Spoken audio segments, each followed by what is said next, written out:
Welcome to the Jam Yearbook. I'm Jim. And I'm Matt. We're here to take you on a journey through the years as we explore the music in our lifetime and the impact it's had on us and the world we've lived in. Welcome to version 1980. Yay, everybody. We're in the 80s.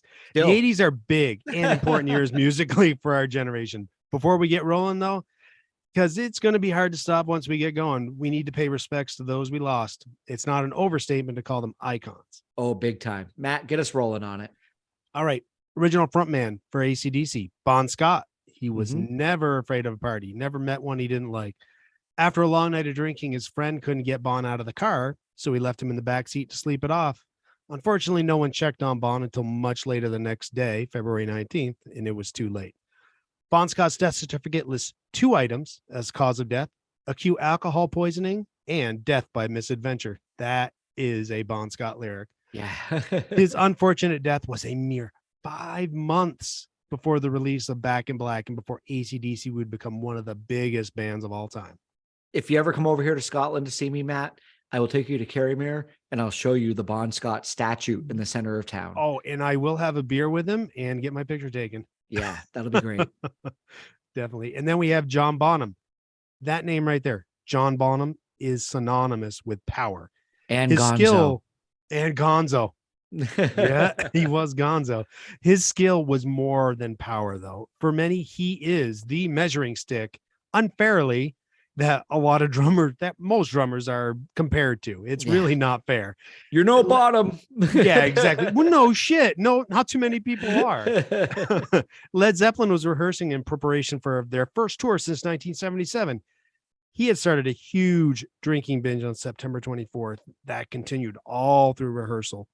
By reports, he was not in the best frame of mind. Led Zeppelin's tour manager and John Paul Jones went to check on Bonham the following day and found his body. He was the heartbeat of arguably the greatest rock band of all time. Led Zeppelin issued a simple statement in December conceding they could not continue as a band. Yeah, huge loss for that band. And then, very sadly, one of the greatest musical icons of all time, John Lennon. Well, the other 2 artists you just spoke of lived a lifestyle that definitely contributed to their demise. On December 8th, 1980, John Lennon was shot dead by a deranged fan who hours earlier had approached and received an autograph graciously from John. The impact of John Lennon on the music we have listened to in our lifetime, you and I, Matt, could never be measured. 3 weeks earlier, he and Yoko Ono had released the album Double Fantasy. Songs like Watching the Wheels, Woman, and Just Like Starting Over suddenly had a profound new meaning. We were both kids at the time, but I think we both remember how big it was. It was something that was just huge in our world. There had always been a hope that there'd be a Beatles reunion, but whether it was to be or not, the hope was extinguished that December evening. Lennon's murder was very confusing. He was the only one of these 3 that I remember really hearing of at the time. And I don't know if Howard Cosell would have made an announcement during Monday Night Football like he did with John Lennon for Bon Scott or John Bonham. John Lennon transcended music. The Beatles were, it's not an overstatement to say, actually, it might be an understatement to say that the Beatles were huge. Yeah, there's no defining how big they were. No. Yeah. And John Lennon's death, I think the big surprise to all of that was how untimely it was, because there was a huge optimism in the music and his life and everything that was starting to take place. Yeah. And everything that he stood for, it was just inconceivable that somebody would want to take that kind of light out of the world. Yeah. Yeah. All right, Matt, let's get away from the sad stuff. I know how much you have already enjoyed the first 2 episodes, digging into the music. But tell me if I'm wrong, there is a buttload of great music just on the surface before even digging into what's in 1980. Yeah, no doubt. 1980 is one of those years that keeps on giving. There's so much that I still listen to today. And even this week, I'm continuing to find bands or just albums from bands that I already knew it's just incredible. The 80s in general, they're propped up by our generation, but 1980 specifically is incredible. Yeah, it is. I mean, straight away, there's a bit of surrealism. You mentioned that it was just 5 months later. We just finished eulogizing Bon Scott, but we could start right here with the album Back in Black from AC/DC. I mean, come on, how huge was it and the impact it had on the band? Oh, I mean, we talk about overstatements, understatements. I don't know if you can overstate how great that record is. It's classic and timeless from beginning to end. Back in Black is an album that will never, ever go away. And I don't even think it takes younger generations that long to find it. I mean, Mm-mm. Marvel movies aside, I think just parents just bring it and are always still listening to it today. Usually when things hang around forever, they can be prone to fatigue, but never with this. When this came out, my brother Mark, you know him well, Yes. he was in sixth grade. I was in fourth grade, but I remember hearing this outside at recess all the time from the sixth grade. From the songwriting to the performance to the production, Mutt Lang, Back in Black is as perfect as an album can be. Whenever I hear it, I can't believe how young I was when it came out. We were obviously, I mentioned I was in fourth grade. We're still pretty young. You're in third. That's Yeah. 9, 8, 9 years old. It can be Yeah. tricky framing some of these years musically. Do you think you remember the music from hearing it back then, or do you think it was stuff you found a few years down the road? I was only 7 to 8 years old. So I think I heard most of this from the back seat of my parents' car, to be honest. I didn't hear it on the playground, that's for sure. And rock and pop, it didn't get a lot of airplay in our house. Country music ruled supreme. But my parents, I don't know why, seem to prefer kind of rock pop stations in the car. I can probably thank my brother. He was 5 years older than me for that, because where I was 7 or 8 years old, he was 12 or 13. And those are the ages you kind of want to take over the car radio from Yeah. your parents. That I'll probably embarrass myself a little here and talk about the Lover Boy debut album. Oh, there's no embarrassment there at all. Well, it was probably the first album that was new music to me at that time when I was 7 or 8. I thought it was incredible. The song "The Kid Is Hot Tonight." It's not a soundtrack song, but it sounds like it should be. Should be the It, title of a movie. yeah, it's a fight song. There's a Yeah. montage sitting Oh somewhere. yeah. Yeah, Yeah. 80s especially. We're big on our musical yeah. montages. And then there's "Turn Me Loose." I mean, the bass intro to that, and Iconic. yeah. It was a great 1-2 punch for that album, Get Lucky, in 1980. It was a great blend of electric guitar, and there was a lot of keyboards on it too. It was probably a little too slick for the AC/DC fans and a little too much on the pop side. Maybe for the 20 to 30-year-old AC/DC fans, but I think it was probably embraced by the pop crowd. They tend to trend a little bit younger and maybe more open to the charts in general. But I remember radio stations and the charts being much less segregated than they are now. Algorithms from streaming services have Yeah, yeah. definitely narrowed my listening habits over the years. Oh, boy, yeah, they definitely have done that. Yeah. The funny thing is, when I look back on 1980, I think probably the album that I listened to the most wasn't even an original album from that year. It was probably Aerosmith's Greatest Hits. Which Yeah. one? Oh yeah, the good Yeah, one. yeah, the good one. It was a definitive collection of the early hits. But I think as the show goes on, we're going to run into a few more Aerosmith Greatest Hits compilations in our lifetime. Yeah, yeah. Pull the curtain back to some of our private conversations, but it does seem like Aerosmith is able to fill contractual agreements by releasing a compilation every other year. But this particular greatest hits, it is a must have. I think everyone in high school had a cassette of this sliding around their car.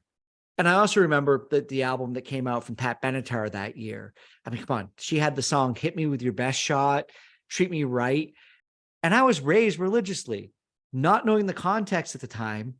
I was a little freaked out, in my 7-year-old mind by the song "Hell Is for Children." Oh yeah, especially with how passionately she sings it. Yeah. Oh, growing up with religion is freaky enough. I didn't need that shit reinforced in my music, freaking me out even more. Yeah. And I think Pat Benatar is long overdue for a resurgence. And for people who want to know the context of the song, it was really about children who were abused, homeless, and, living in a life of hell and not really anything demonic or No, terrible. no. But Yeah. you may not come to that later in your life. But when you're Yeah. in 9 to 10, you kind of live on the surface of things. You don't dig deeper into it. Yeah. But she was singing about some pretty deep subjects in pop Oh, songs. yeah. Yeah. Pat Benatar, love her. She's great. Hmm. And we've had a lot of conversations outside of the show about the trend drums took in the 1980s. Peter Gabriel's Intruder is considered to be the first use of Phil Collins's gated reverb drum sound. How do we feel about that? Well, down the road, we'll come across In the Air Tonight, possibly talking about it in the show. That's where that sound really was most profound. That gated drum sound, though, was the signature sound that dominated the 80s for most all drummers. It became the standard for drums for like half the decade or more. Peter Gabriel had a demand in the studio while recording what's become known as his Melt album that no cymbals be used.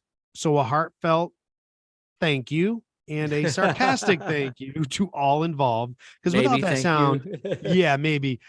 Without that sound, we wouldn't have some absolute classic songs that we, treasure from our past. But, we also have to hear this increasingly annoying drum sound as the decade moved along. I understand what he was doing. He felt that cymbals relieved the tension that drums were building. And by having no cymbals, it just kept that tension building and driving throughout the entire song. Yeah. So I appreciate the artistic achievement that they were reaching for. Then we have another important moment for drums in 1980. It was the release of the TR-808 drum machine by Roland. The impact and influence 808s have had on music is no different and no less than the Stratocaster had on rock. No, not at all. So not anywhere near 808s in hip hop. As I said earlier, that country music dominated the airways in my house. I couldn't stop by 1980 without recognizing the country icon George Jones. His song "He Stopped Loving Her Today," that song itself was pure like classic country. Oh yeah. Country music was also starting to flirt with pop charts in this time, with artists like Ronnie Millsap, Eddie Rabbitt, and Barbara Mandrell. They had songs that shared AM radio airwaves with pop music. I Love a Rainy Night and Driving My Life Away by Eddie Rabbitt are still some fun songs to listen to now for nostalgia's sake. Sometimes I'll hear the Kenny Rogers, Kim Carnes duet, Don't Fall in Love with a Dreamer, or Dolly Parton's 9 to 5. And it's a time capsule. All of a sudden, I'm in my room sitting next to my radio, listening to these songs for the first time, when they were new. And another thing I like to do is tooling around the AM radio station and all of a sudden hearing Metallica and wondering who the hell is listening to this? Yeah, I love great. it. But it Uh-huh. makes me wonder who is listening to this right now on AM radio. Oh, that's fantastic. So let me ask you, what about musicals? Like I've known you for 35 years and you're not a big fan, and I respect that. But 1980 saw the musical films of Fame, The Jazz Singer, Neil Diamond, and Popeye was released. I mean, that's Robin Williams. Yeah, of those three, I've only seen Popeye, and I remember going to see that train wreck in the movie theater in downtown Newport. It was a perfectly cast Popeye with Robin Williams in a terrible film. Oh, right. This may have been my first exposure, at least consciously, to musicals. Everything just seemed out of place, and this is probably the first case of me giving something the side eye. You think of side eye and you think of Popeye. Oh, yeah, right. Like this week, I was thinking about this and I was like, is he called Popeye because he's missing an eye and one is popped out? Or is he called Popeye because he has one eye popped out at you while he's talking? Yeah, he's constantly got an eyelash stuck in one. I know, but I think he did lose one. It has to have something to do with his eye. He's Popeye. Yeah. Have you ever met somebody named Popeye? Oh my God, no. I do remember somebody with the nickname Kermit, though. This is like a nickname you give to somebody who's a sailor on the boat. He's Popeye because he had an eye pop out. Yeah. Okay, this is what we need. We need the whole entire backstory on Popeye. Yeah, we have Right? to It can figure no that out. longer remain a mystery. We need to know. Do you know you can still go visit the set from the film of Popeye in Malta? Are you serious? I don't remember Popeye being that huge of a success that would be preserved. Or is Yeah. it an actual like working town and they just use the structures No, as no, is? it really is just a set you kind of go and visit, and they've got it Hmm, set up as a tourist trap. okay. It's I kind it's of want to funny. ridicule it. Yeah, but for a movie that bombed, I guess it's a pretty successful Yeah. tourist destination. And the imaginations of people, they go there and it still is Popeye's village that he would come back to being out to sea. Yeah, and probably I don't know how many movies were ever filmed in Yeah. Malta, so And it is Malta, probably a big because deal. because Popeye would come back to Malta, go figure, even Yeah, though exactly. So yeah, yeah, I do kind of want to ridicule, but I think it is kind of cool when things like that are preserved. yeah, it's cool. Do Yeah. you remember Fame? I want to live forever. I remember the song. I never saw the movie. I think I was attracted to Fame because, I had a childhood dream of being an actor or performer, and it was big at the time when I was young growing up. It was probably influential for me. But that song that I was just poorly singing the chorus to by Irene Cara, that was a huge hit. Yeah, it was. I've never seen it to this day. But I may be open to it because, part of my thing with musicals is it just seems so uh ridiculous in general. Even though a lot of movies there are, ridiculous. You take anything Star Wars, it's like you believe in Jedis, but you don't believe in okay. But Fame, I could almost probably buy into this because it's about kids at a performing arts high school, right? Yeah. You Yep. know, so that would help me make sense of things because people are probably going to randomly start singing and dancing in a school like that. A little you more know? so, yeah, than Yeah, normal. Like, probably, yeah. because you get a bunch of artistic kids who just can't control themselves. Look at Yes. me, I'm a peacock, you know. And then every so often on the show, usually when we visit the 80s, the name Casey Kasem will come up. Mhm. Casey, in today's terms, was one of our influencers, right? Oh, When Casey yeah. Kasem talked, we paid attention because it was about music and entertainment. I'm sure you were in the same boat as me with spending hours listening to American Top 40 every weekend. Every Sunday morning. Oh yeah. And you got to hear everything you loved. And if you didn't have a good pop radio station coming in, this is where you found new songs when they were entering the charts. I'm lucky enough right now to have a local radio station that on the weekend replays those older episodes. So Mhm. it's so much fun to just tune it in and just to reimagine myself huddled next to the radio listening to Casey Kasem introduce my songs. I loved it so much. And then on May 4th, 1980, the very first episode of America's Top 10 aired on TV, and it served as a companion to the radio show. So now we knew what Shaggy actually looked like. Zoinks! Yeah. And we haven't even mentioned two of the biggest songs of the year. Another One Bites the Dust from Queen and Celebration from Kool and the Gang. Oh, hell yeah. Oh, geez. I mean, I think Yeah. there'd be pitchforks and torches if we didn't bring those two up. No, those are two timeless classics right there. Going into any sporting arena in the world, you're bound to Still. hear, either of these songs. If your team wins, definitely. Oh, yeah. I played a wedding once and I was with a band and we know only a few covers. We played mostly original songs. We shouldn't have been there. Nobody should have asked us to come play this wedding. But the drummer was family with the bride. So that's why we were brought there. After playing a few rock songs and everybody looking at us funny, we played Celebration 2 or 3 times over. and then we just let the DJ take over. But sure enough, everybody got up and they were dancing when we played it. And after that, we, just packed our gear and left.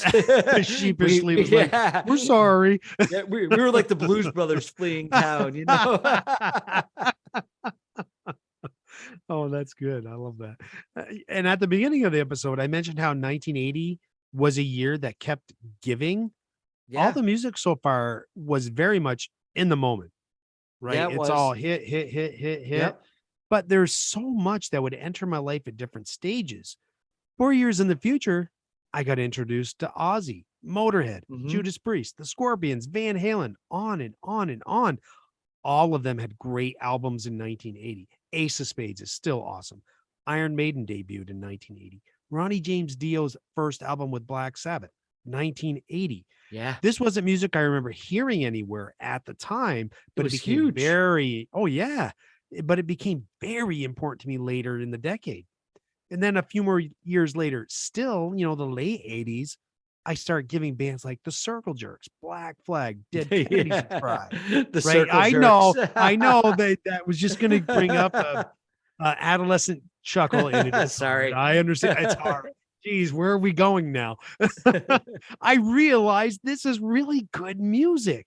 Punk has such great energy, and I won't go into new punk, NU punk. I love what I don't even want to say that this time. New punk. New punk. Yeah, I like how we created our own derogatory term. Yeah, we did. Yeah. There's just a rawness and urgency to punk that grabs my attention. It says, pay attention to me. It's that little brat in the corner, but for some reason, it's an entertaining show that you can't look away from. And in the 90s, I finally gave the Cramps the attention they deserved. That debut album they had was incredible. I love it. In 1980, I didn't know anything about genres. Music was either country or not country.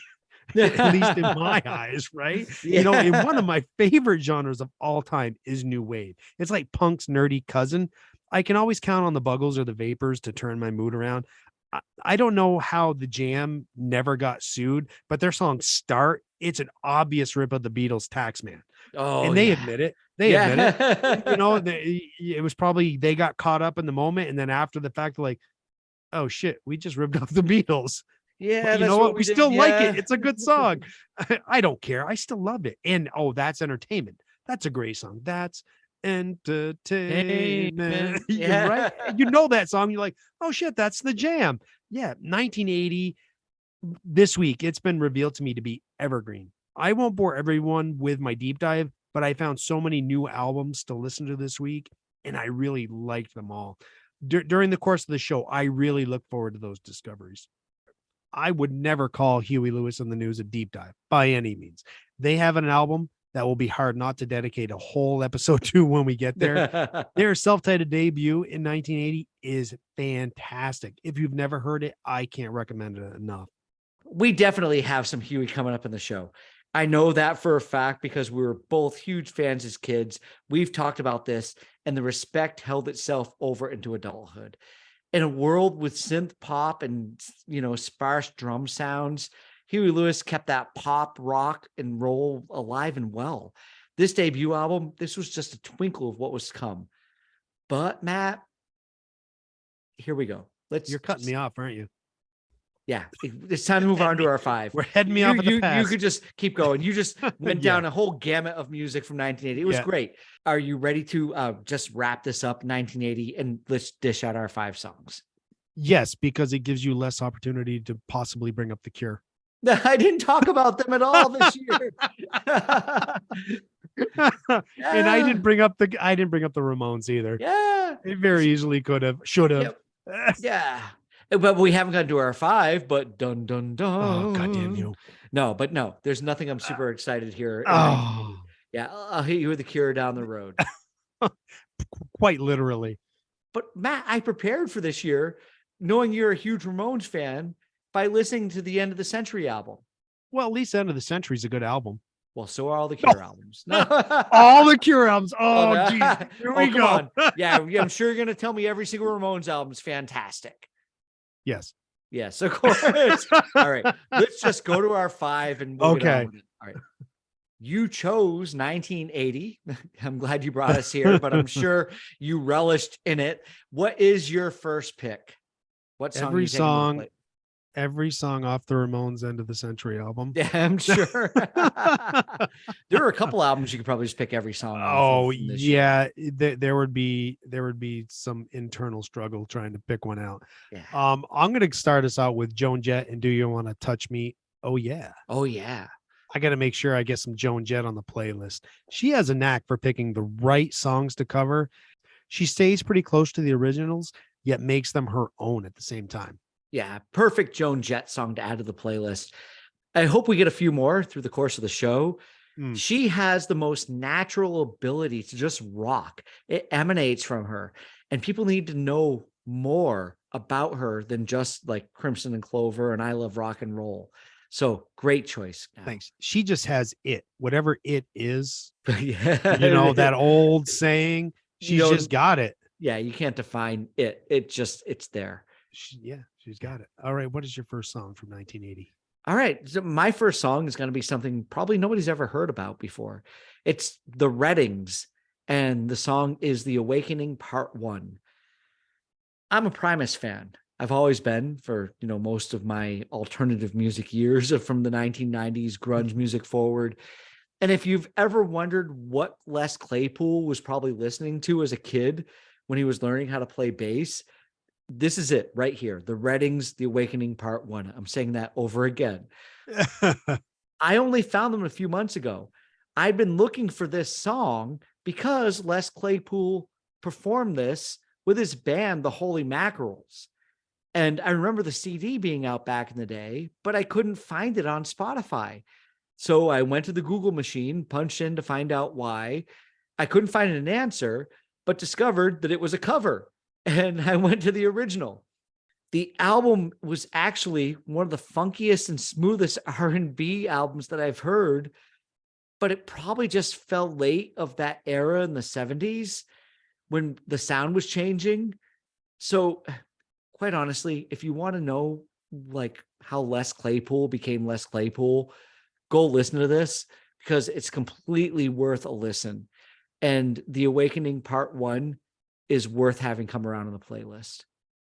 And this song right here is a perfect example of what I think I'm going to love the most about doing this show is new finds like this. Yeah. Oh, I love this. Thank you for bringing it to the show. That is some sick bass playing. You hear Les Claypool's tricks in there. Yeah. The tapping down on the neck and sliding them. Oh yeah. Great. So I'm bringing the first instrumental to the show. Oh, you are. That's right. Yeah. So That's there right. it is. Yeah. And it's great. Yeah. We need instrumentals. Yeah. They're fun. All right. Definitely. So what are you bringing to us for your second song?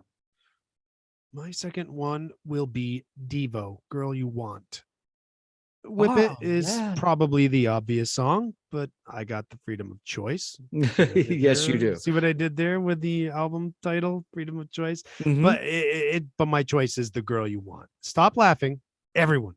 Devo was great music and performance art. They're a full entertainment package. I absolutely love what they do. Oh, I don't think this is the most out there Devo song. It's accessible. Oh, by far. No, yeah, it is. Yeah, people should go listen to it. It fits right in there with the entire new wave scene that was going on at the time. So yeah, if this is a song that people go and see that's Devo on the playlist, I hope it prompts them to go listen to more of their music because it doesn't fit within that kind of mindset of what you think Devo is. It doesn't have that robotic, sound going on. Yeah. Good tune. All right. Where are you going next? I'm going to take us, to The Beat, Mirror in the Bathroom. But there's a funny story here. So I was at the Del Bar one night. All hail the Del Bar. If people don't know, the Del Bar was a little bar just north of the town that Matt and I grew up in, where you could drink where you were 18. Well, it was in Canada, and you could drink when you were 18 or under. But we couldn't drink in our state of Vermont until you were 21. So we would cross over the border and go to the Del Bar at night. And one night I got talked into getting up to play with the band. And we played a couple of songs. I remember playing REM's The One I Love, Rockin' in a Free World. And all of a sudden somebody yelled out, "Let's play some beat." And the bass player yelled out some chords to me, the progression. And all of a sudden, there I was playing a song I'd never heard. I had no clue what it was, but I never forgot it either. And it's always remained one of my favorite songs since. When you get up there and you've played a song and then you hear it, you're like, "Oh, I played this here." And it kind of ingrained itself into me. But also when it comes to ska, I'm going to mention Madness, and they will probably come up down the road as well in our playlist. And the song Baggy Trousers. Oh, you wouldn't have been wrong with Baggy Trousers either. No. There was a lot of really good ska and two-tone around in 19. Oh, wasn't there? Yeah. Oh, the beat, Mirror in the Bathroom, that is an excellent song. But Yeah. I am going to pronounce right here that I am allowing Jim a sixth song, and we are going to put Baggy Trousers on the playlist. Oh, we will do that. All right. The first 6 song. Yes, the first Awesome. honorable mention to get it on the playlist. Yes. Okay. Baggy Trousers belongs there from Baggy 1980. Trousers. Yeah. Baggy Trousers. All right. What is your third song then? Where are we going? We're going with Hall and Oates. Of Make course my we dreams are. come true. Oh man, sometimes I have to keep in mind, because I can get too wrapped up in the deep dive and finding new things that I may forget about the great songs that were such a big part of my life and still are important to me. I absolutely love Hall and Oates, and this song I will take with me forever. How can you not love Hall & Oates? Like there's something I wrong with know. you if you don't. Yeah. And this song encapsulates everything that's great about them. It's got the soul, it's got their harmonies, and it's damn fun pop music. Yeah. Like seriously, it's a great song. So I'm Yep. sure nobody will have a problem with this song coming on the playlist. Love it. All right. What is your third song? My next song is going to be Billy Joel's You May Be Right. Classic. Yeah. In the 1980s, I'm going to have to admit right here, I was a Billy Joel fanatic. Oh, you're not the only one. Yeah. Glass Houses. Come on. The album cover. It was so cool. Yeah, Leather it was. jacket. I stone in wanted to throw that hand. rock. Yeah. I want to see the aftermath of it. Oh yeah, that would be so great. Mhm. Oh yeah, An Innocent Man. That was my very first cassette that I bought. I was right with you in worshiping Billy Joel. Yeah. He takes up a big chunk of bandwidth in my youth. He deserves it. He does. And Yeah. this is an example where, just like Back in Black, we could put the whole album on the playlist. Every song is awesome. It's definitely one of the most cherished records in my collection. Yeah, but I think if we did that, we'd just have one massive sing along today. Oh, we should do that. We keep, that might have to happen one of these days. The sing along episode. Yeah, the karaoke show. Jam versus jam, like Spy versus Spy. Yeah. The least listened to episode. All right. What's your next song? All right. My next is the B-52s in Private Idaho. I forget how many good songs the B-52s have. They aren't a band that's first on my mind when choosing something, but every time their early stuff comes on, I am hooked immediately. They're so creative. There's never a dull moment with them. I just love that energy, and there's a kookiness that is on the surface, but if you get past that, you realize how much stuff they have going on musically. Oh yeah. The B-52s, they're fantastic. They're just Yeah, they are. incredible. And this song is one of many by them. It's so truly original. I don't want to ruin them for you, Matt, but we love both of these artists. I think someday when you're listening to them, I want you to think Weird Al Yankovic, because there's an eerie similarity between Weird Al's early music and their early music. And Oh yeah, I made that leap. I think it's the accordion and obviously the kookiness. But yeah, it may be people they might not want to take Weird Al seriously, but he is talented. Yeah, Without a definitely. doubt. Without Yeah. a doubt. But yeah, B-52s. Book it. Book it. Private Idaho. All right, what's your next one? Okay. Nobody laugh, please. Because we're riding in a car with the top down. There's a tear in your eye. And we're singing along to Air Supply. All Out of Love. This is, yeah. Cheesy Jim is probably going to show up a few times in this show. But okay, here we are, 1980. I'm dishing the first slice of my cheese. Air Supply, All Out of Love. I have no regrets about this song being on the playlist. I also think one of the cool things about this song is that the verse is sung by the guitar player and then shared vocal with the other guy. I don't know what he did. Yeah, I think he just sang. He sang the guy with the curly hair. He sang, and the he guy with the bigger sang. nose, blonde hair. He was the guitar Yeah. player. They both shared vocal duties on a lot of their songs, and I Yeah. applaud you for bringing Air Supply. I love Air Supply. Hey, this is a holdover of the 80s, kind of from the 70s rather, into the 80s, where you have this soft rock, but Air Supply had a lot of hits.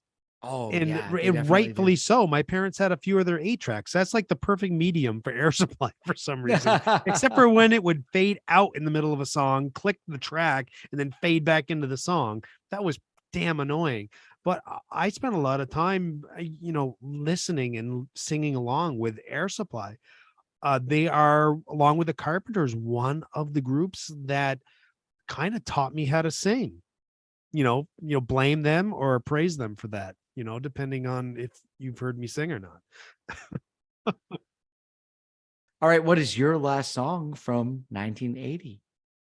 All right. You brought in Billy Joel, somebody who we neglected to talk about through the course of the, beginning part of the episode. Yeah. And another one that we've kind of neglected, and I'm kind of glad we hung on to until the end, is The Police. Don't Stand So Close to Me. Another case where this whole album could just be added on to the playlist. I have a lot of admiration for you to pick a single song off of this album. It was a brave. Yeah, I was brave. I was a yeah, brave little boy this week. But this will definitely sit well on the playlist because, they were such a great band through the 80s, and they had probably a good run of 3 to 4 iconic albums during this time where choosing songs off of them is going to be a real task. Yeah, they are. And stay away from the remake they did in the later 80s. That's trash. But you're right. This was a hard choice. My heart was kind of telling me Canary in a Coal Mine or Voices Inside My Head, but I went with one of the hits instead. That sounds like I'm disappointed. Not at all. It's just such a good album. I couldn't go wrong with any song from it. Oh, it's a great song.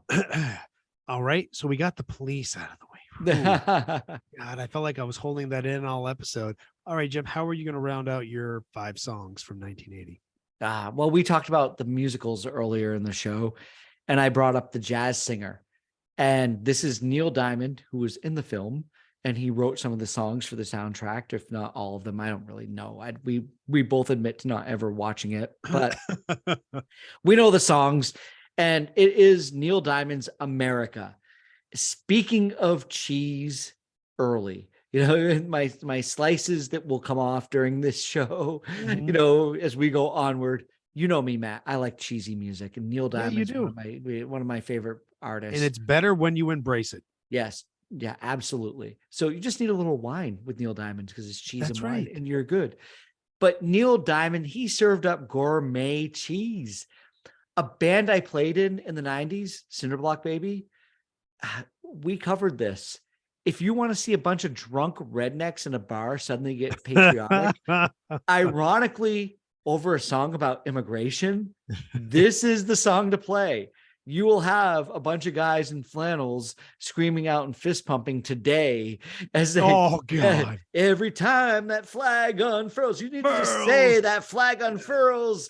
And suddenly they just all stand up from the pool table. It's like, they're pledging allegiance to what's going on. Oh, yeah. And you're telling them that, there are immigrants coming into the country from somewhere, and they love it. It's just, but the song's amazing. You're tired, you're weak. Yeah. Yes. This is more great cheese. My I'll give an honorable mention. 'Tis of thee, sweet land of liberty, of thee I sing today. It would just get people charged up when you did that part. Oh, I can imagine. America. Yeah, it was amazing. And even if you won't do it, I'll give honorable mentions to Hello Again and Love on the Rocks. Classic. Great Neil Diamond. We both love Neil Diamond. Calling him cheesy is almost hitting below the belt, but truth be told, it is a little bit, but it's still great. Neil Diamond, we both love him. It's cheesy goodness there's so much cheesy goodness from the 1980s that we haven't even talked about that we definitely need this on the playlist. That's why I kind of like to call him gourmet, Oh, because yeah. it rises above of all of Yeah. that in a way that you can't really explain. And Yeah, there's he's no craft single. yeah. Neil Diamond kind of has his own genre. Like you have everything Yeah. else in the world, and then there's Neil Diamond. So, all right, Matt, that about wraps up 1980. Not about, it does. And I expected this to be a much bigger headache than it turned out to be. I thought it was going to be very hard to get all of everything we talked about in to the show. There's a lot on the cutting room floor this week. Yeah, there is. So that puts an end to the business of version 1980. Business. Business. It's business time. Yeah. So now comes the time in the episode where Jim is going to tell us what year we are visiting next. Well, we need to get out of here because we started in 1971 and then we went to 1986 and then we went to 1980. Yeah, we can't blow through these 80s and Yeah. 70s right away. We're going to go to 2002. Oh, I like it. Yeah, I like let's it just go already. there. I don't even know why. It just came out of my head. So 2002. I like it. It's going to be a breath of fresh air regardless. Yes, it will be. So we'll enjoy, or maybe not enjoy. We'll find out what's going on. Yeah. We were a little bit older then. All right. Well, 1980 was your show, so wrap us up. All right. So we want to thank everybody for tuning into the Jam Yearbook, and we will see you here next time, version 2002. Everybody, thanks for listening. Peace, love, and podcast.